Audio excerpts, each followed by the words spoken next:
നമ്മുടെ യൂത്തിനോടൊക്കെ പറഞ്ഞു കൊടുക്കണം, എൻ്റെ മക്കളെ ഈ ഡ്രഗ്സിലൊന്നും അല്ല ലഹരി നിൽക്കുന്നത്.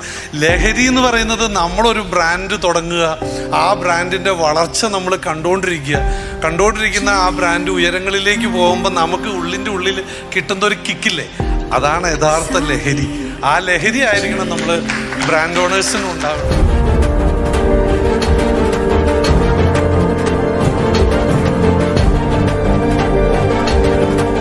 दोबारा